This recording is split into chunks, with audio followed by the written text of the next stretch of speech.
오늘은 지혜가 제일이니, 지혜가 제일이니. 한번 크게 읽어보겠습니다. 시작. 지혜가 제일이니. 한 번 더 시작. 지혜가 제일이니. 예. 얼마 전에 서초구 건물 옥상에서 한 여자 청년이 살해당했습니다. 근데 그를 살해한 청년이 다음 그림 보시면 바로 수능 만점자로서 의사가 되기 위해서 의대생이라고 하는 사실이 탄로되어 가지고 큰 충격을 주었습니다. 그의 부모들은 자기 자식이 그 어려운 수능에 만점자라고 하니까 얼마나 자랑스러웠겠습니까? 아마 사방팔방 다니면서 우리 아들이 수능 만점을 받았다고 그렇게 자랑하고 다녔을 것입니다. 앞으로 그 아들이 훌륭한 의사가 되어서 행복은 탄탄대로였다고 그렇게 생각했을 것입니다. 그런데 그 아들이 사람을 죽이다니, 아마 우리가 충격을 받았다면 그의 부모는 얼마나 충격을 받았겠는가? 왜 그렇게도 유능한 아들이 살인자가 되었단 말인가? 그것도 우연한 살인이 아니라 계획적으로 살인을 저질렀다고 하니까 얼마나 기가 막힌 노릇이냐 하는 그런 말씀입니다. 어떻게 이런 일이 일어날 수 있을까? 거기에 대한 대답은 무엇일까? 그 부모는 그 아들에게 다음 그림 보시면은 공부를 잘 시키기 위해서 하루에 몇 군데의 학원을 보내면서 열심히 공부를 가르쳤을 것입니다. 그러나 그 부모에게 하나 빠진 것이 있다고 볼 수 있습니다.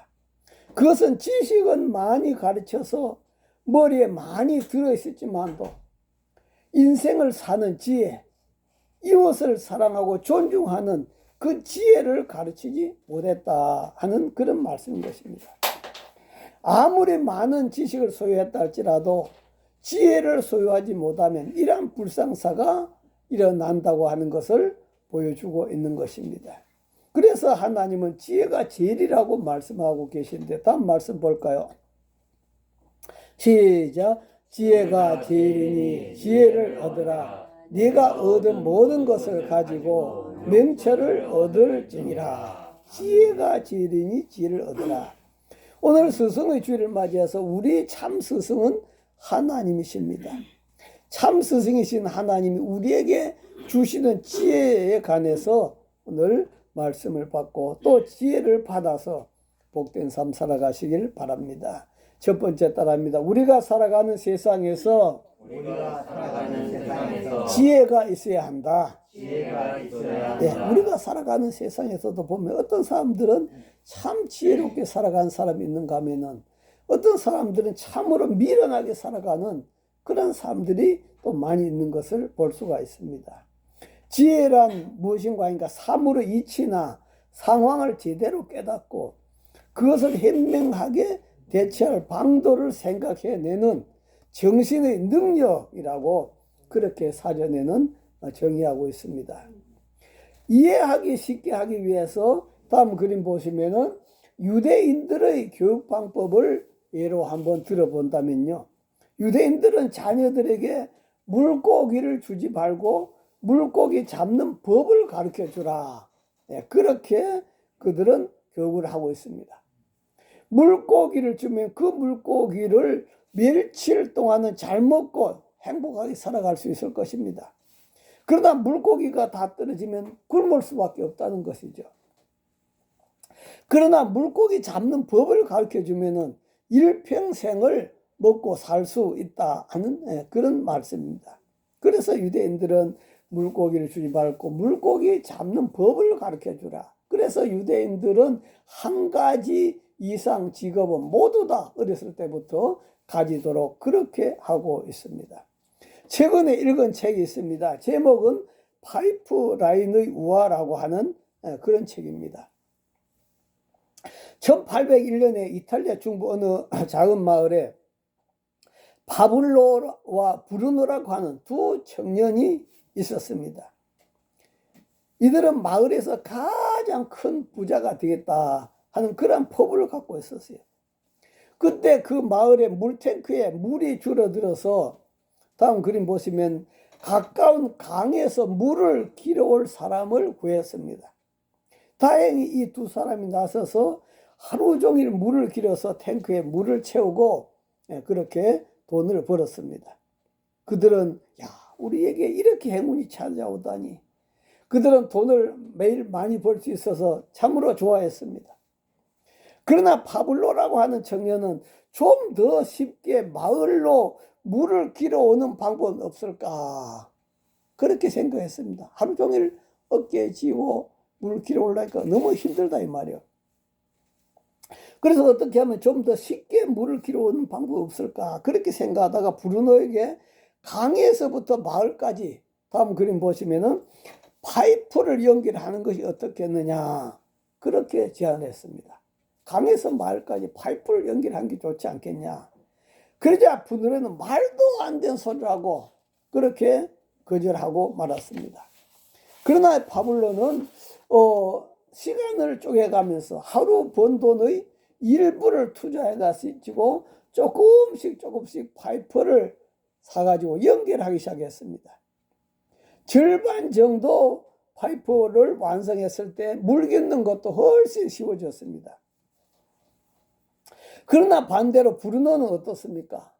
오랫동안 물통을 나르다 보니까 어깨는 처졌고 등은 굽었고 그림거리는 갈수록 느려졌고 브루노는 날마다 힘겹게 물통을 쥐고 날라야 하는 자신을 한탄했고 또 분노와 불만이 가득했고 집보다는 술집에서 보내는 그런 시간이 많았습니다. 하루 종일 이 힘든 물을 길러 날아야 된단 말이냐. 그러면서 신세 한탄했겠죠. 그래서 만난 사람들은 물통지기 왔는가 하고 또 놀려대기도 했습니다. 그러나 파블로는 어떻게 했을까요? 파블로는 파이프 라인이 완성이 되었습니다. 파이프 라인이 완성되고 나자 밥 먹는 시간에도 잠자는 시간에도 물은 계속 흘러 들어와서 밥 먹는 시간에도 돈을 벌 수 있었고 잠자는 시간에도 돈을 벌 수 있었습니다. 그러면서 그 책에서는 돈이 생기는 대로 그때그때 다 써버리지 말고 조금이라도 투자해서 파이프 라인을 만들라. 그런 지혜를 조언하고 있는 그런 내용인 것을 읽어봤습니다. 그렇습니다. 세상에서 많은 부모들이 자식들에게 다음 그림 보시면 한 푼이라도 더 많은 돈을 물려주려고 안간힘을 쓰고 있는 것을 볼 수가 있습니다. 그러나 문제는 그 돈을 쓰는 지혜를 가르쳐 주지 않았다 하는 그런 말씀이에요. 여러분 다음 그림 보시면요. 탕자가 왜 거지가 됐을까요? 엄청난 돈을 갖고 그는 유산을 받아서 나갔습니다. 그런데 왜 거지가 됐을까요? 집에서 조그만 돈만 쓰는 지혜만 얻었지 큰 돈 쓰는 지혜를 얻지 못했기 때문에 그는 돈 쓰는 방법을 몰라가지고 그래서 그는 거지가 되어져버리고 맞다 하는 그런 말씀이에요. 그런 것처럼 바로 우리는 복권에 당첨된 사람 또 갑자기 재가별로 돼가지고 큰 떼돈을 버는 사람들 가운데서 보면 이렇게 돈 쓰는 법을 몰라갖고 갑자기 큰 돈 생기기가 돈 쓰는 법을 몰라갖고 도박이나 향락, 마약, 음주 등등에 빠져서 거지꼴이 되는 사람이 있는가 하면 어떤 사람은 인생 자체를 파괴시키는 그러한 사람들도 많은 것을 바라볼 수 있습니다. 그러므로 돈을 사용하는 지혜, 인생을 슬기롭게 살아간 지혜가 있어야 된다 하는 그런 말씀이에요. 다음 말씀 볼까요? 시작. 지혜를 얻으며 명철 얻으라. 내 입의 말을 잊지 말며 어기지 말라. 그래서 지혜를 얻으라.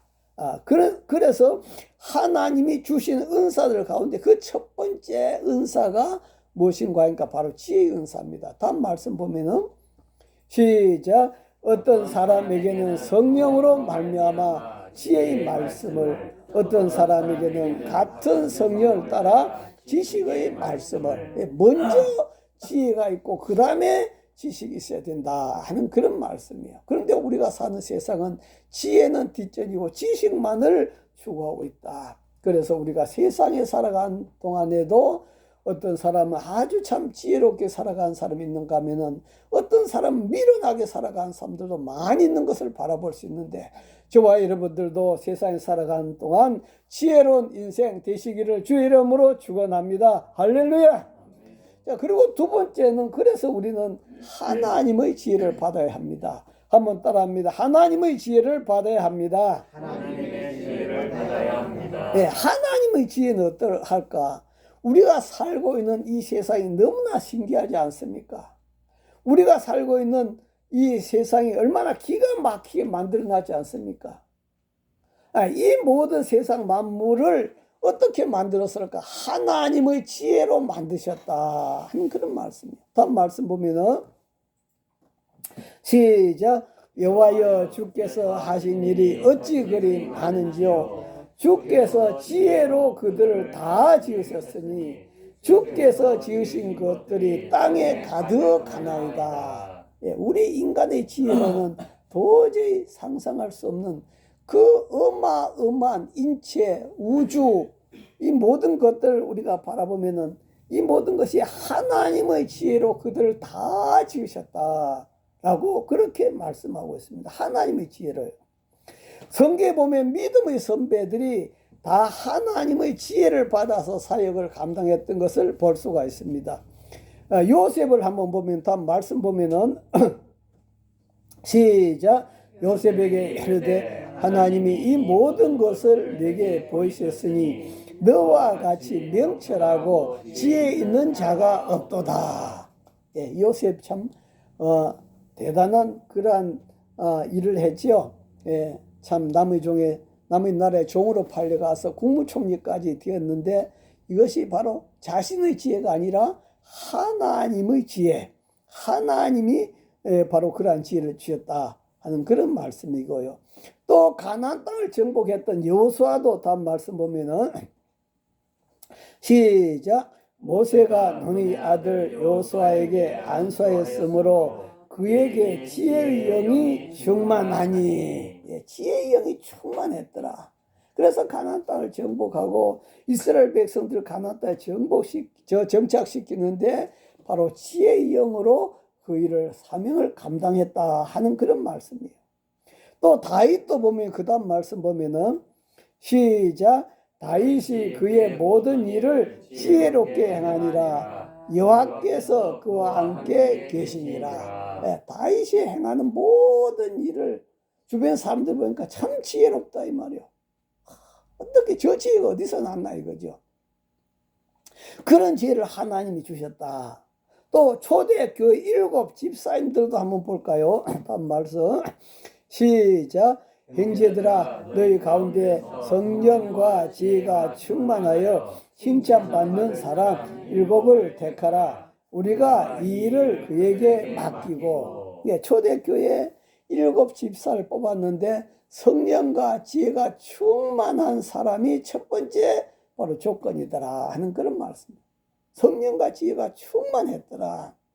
그 다음 예수님은 어떤가 볼까요? 그 다음 말씀 보면은 시작. 오직 부르심을 받은 자들에게는 유대인이나 헬라이나 그리도는 하나님의 능력이요 하나님의 지혜니라. 아멘. 그리도는 하나님의 능력이고 하나님의 지혜라고 그렇게 말씀하고 있습니다. 그래서 우리가 세상 살아가는데도 지혜가 필요하지만도 그 지혜를 인간의 머리에서 나오지 아니하고 하나님께로부터 지혜를 받아서 살아간다면은 얼마나 복된 삶을 살았겠는가 하는 그런 말씀이에요. 우리는 솔로몬 왕을 지혜의 왕이라 그렇게 부르고 있지요. 다음 그림 보시면 다윗 왕은 유다에서 왕으로 7년 6개월 있었습니다.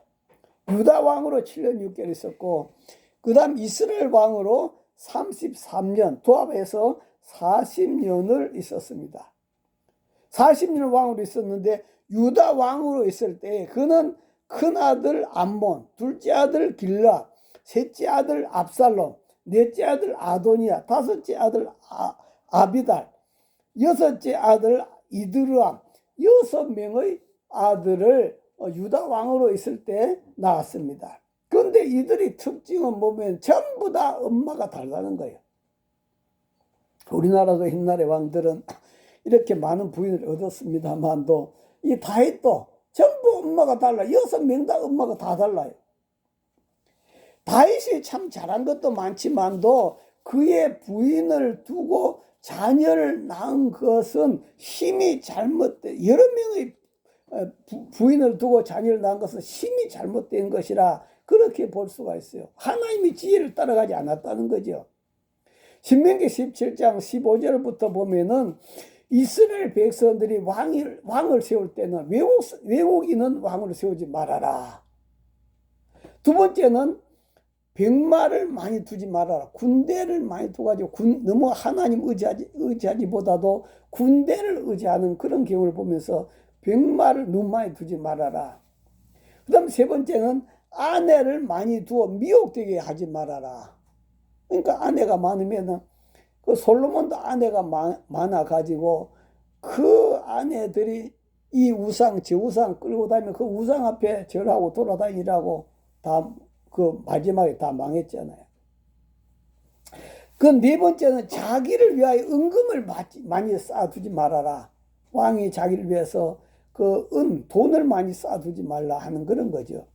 그 다섯 번째는 율법서를 복사하여 평생 자기 옆에 두고 있고 여호와 경외하기를 배우며 율법의 말씀을 지켜 행하라. 그렇게 했습니다. 일평생 동안 하나님 말씀을 복사해가지고 자기 옆에 두고 늘 읽고 배우고 또 그 말씀을 따라서 나라를 통치해라. 그렇게 말씀하셨어요. 그런데 다윗은 아까 말씀드린 것 같이 다음 말씀 보면은 시작. 그에게 아내를 많이 두어 그의 마음이 미혹되지 하지 말 것이며 자기를 위하여 은금을 많이 쌓지 말 것이니라.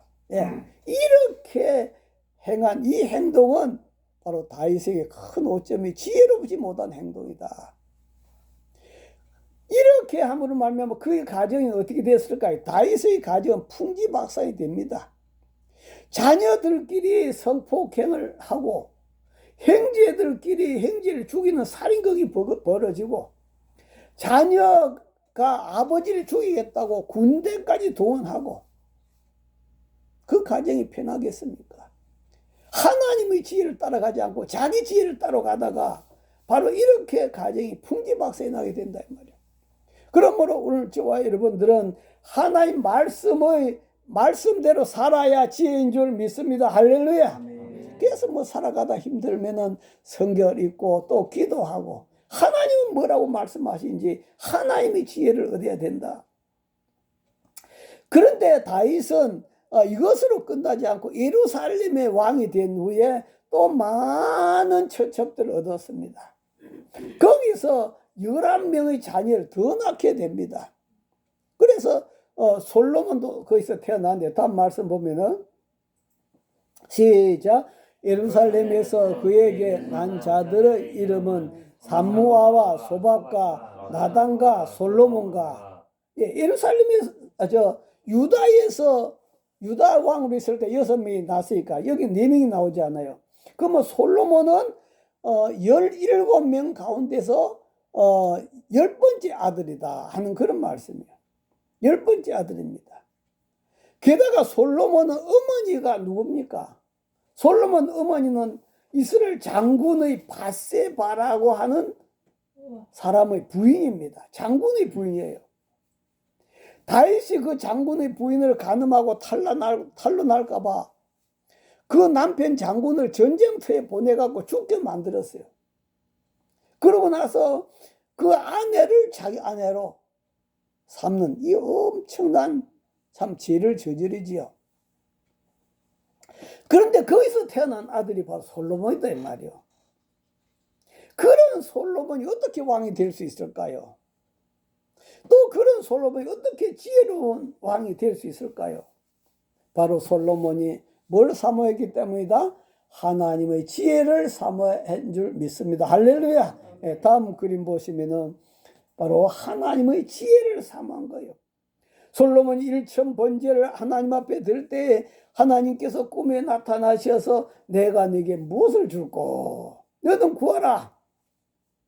그러자 솔로몬은 하나님이 나 같은 인간, 도저히 왕이 될 자격도 없는 나 같은 인간을 하나님께서 왕의 자리에 오르게 하셨지만도 종은 아직까지 너무 어려가지고 어떻게 할 줄 모르고 이 많은 백성은 너무 많아서 기록 셀 수도 없어 재판도 할 수가 없습니다.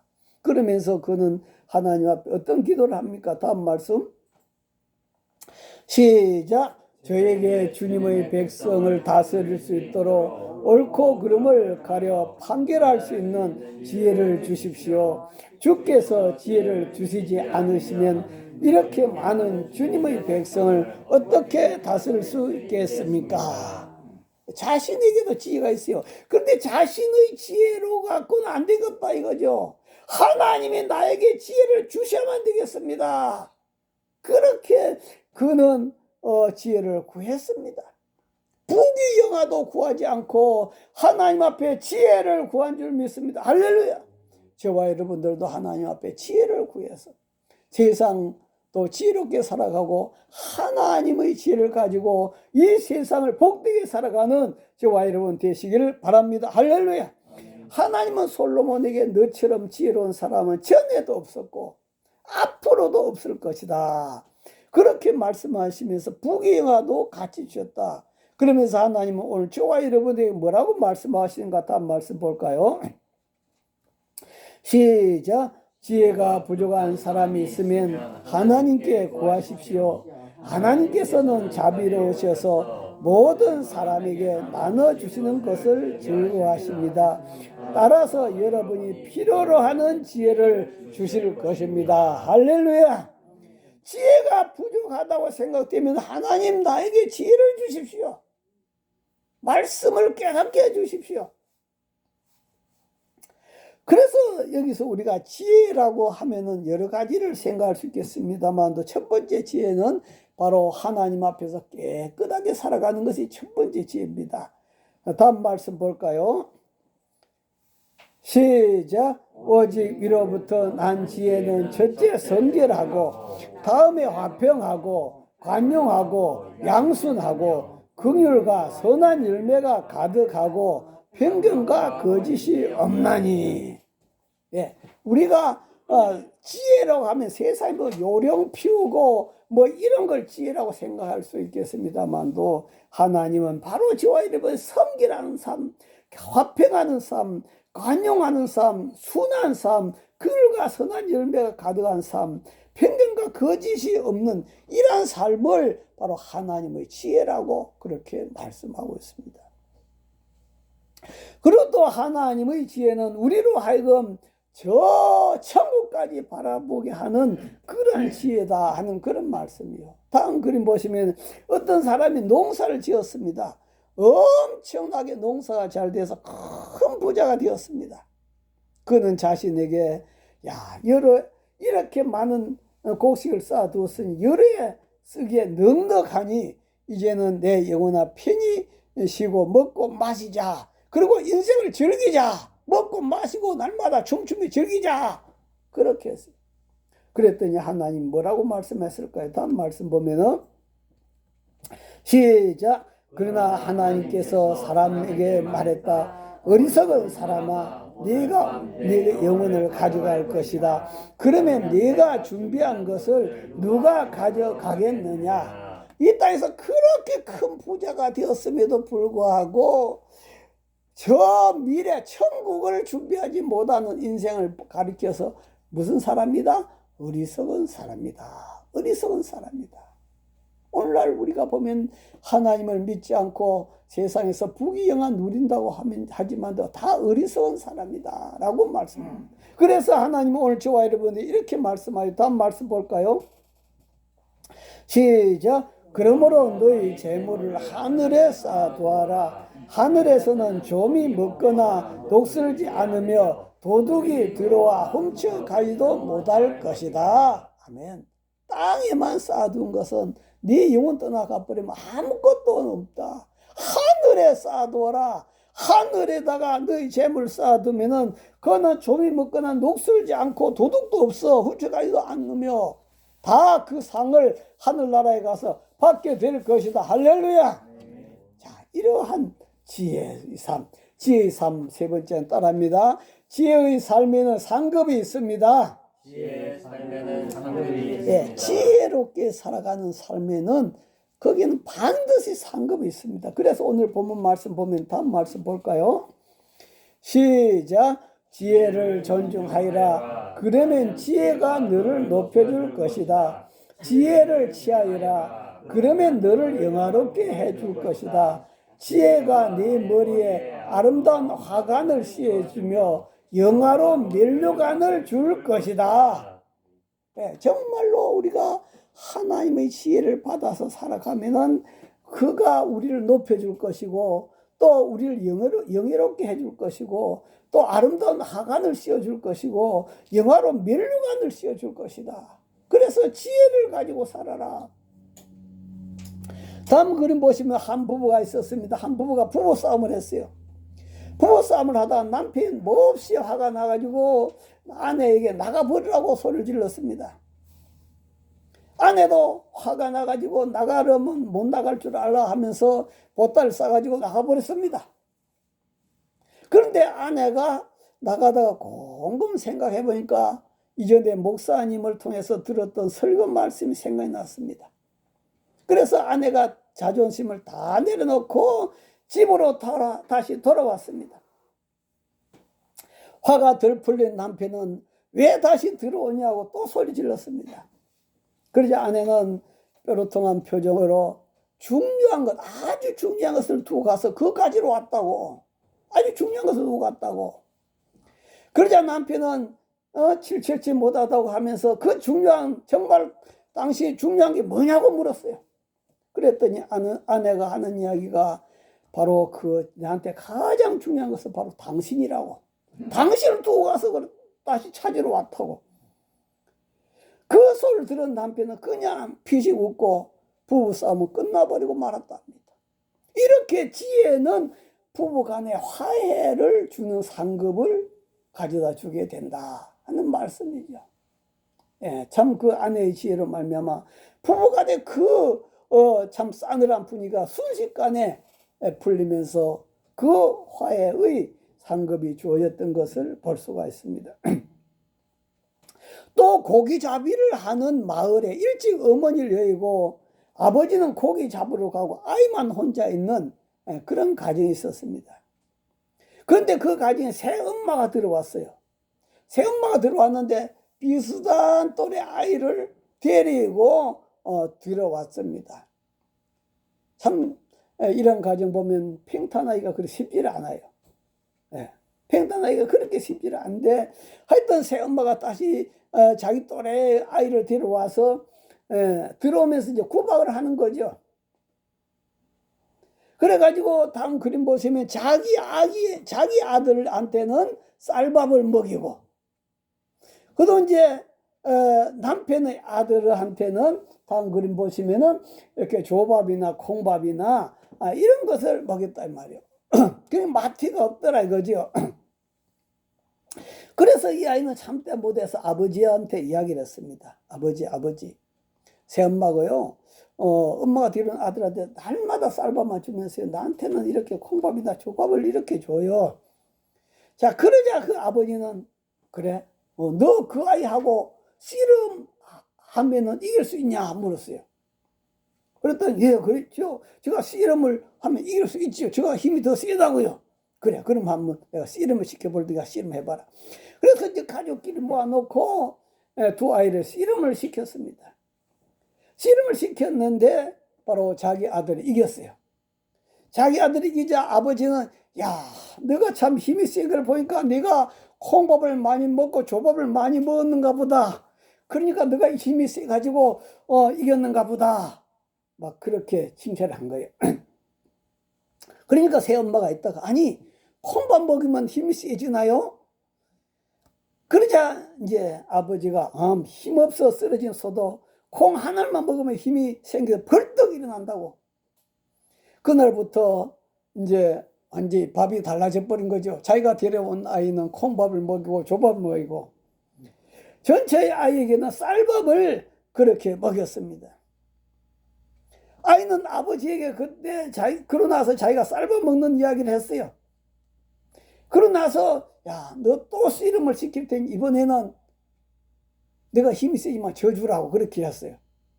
그래서 이제 이번에 또 가족을 모아놓고 이번 누가 이기는가 한번 보자 하고 또 씨를 붙인 거예요.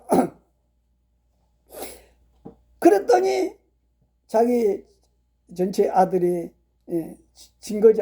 일부러 져준 거죠. 진 거지요.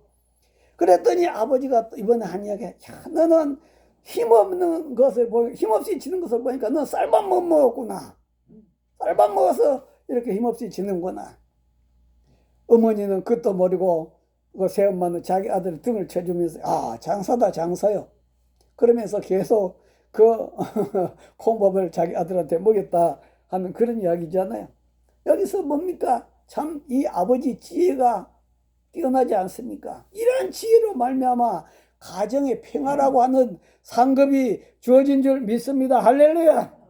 그러므로 어떻습니까? 지혜 있는 사람은 개와 싸우질 않습니다. 한번 따라합니다. 지혜 있는 사람은 개와 싸우질 않습니다. 개와 싸우질 않습니다. 네, 개하고 싸운 사람은 어떤 사람이요? 개 같은 사람이요. 그죠? 개하고 싸워봤자 개 같은 사람이고 이겨봤자 개보다 더한 인간이고 져봤자 개보다 못한 인간이단 말이에요. 그래서 개하고 싸우면 이득도 없는 싸움으로 괜히 화를 끓여서 건강만 해칠 뿐이다 이 말이에요. 그렇기 때문에 항상 우리는 최상의 컨디션으로 살아가야 된다. 마음의 평안을 추구하고 기도로 풀어나가는 저와 여러분 되시기를 바랍니다. 할렐루야. 그래서 개하고 싸우지 않아야 되고 또 우리는 영원한 상급을 바라봐야 된다. 따라합니다. 영원한 상급을 바라보자. 영원한 상급을 바라보자. 예, 다음 그림 보시면 우리가 잘 아는 부자와 나사로의 이야기잖아요. 부자는 많은 재산을 가지고서 날마다 호화로운 생활을 했습니다. 먹고 마시고 취하고 악단들 불러서 노래 부르고 춤추고 날마다 그렇게 살아갔어요. 그것이 자기에게는 최고의 지혜로운 삶인 양 착각했다 하는 그런 말씀. 그것이 지혜로운 삶이냐. 그러나 그가 죽고 나서 음부에 떨어져서 그림에 지옥 불 속에 떨어지죠. 지옥 불 속에 떨어져서 고통당하는 그에게는 그러한 삶이 가장 어리석은 삶이었다 하는 것을 지옥 불 속에 들어가고 나서 깨닫게 되더라 하는 그런 말씀이에요. 다음 말씀 보면은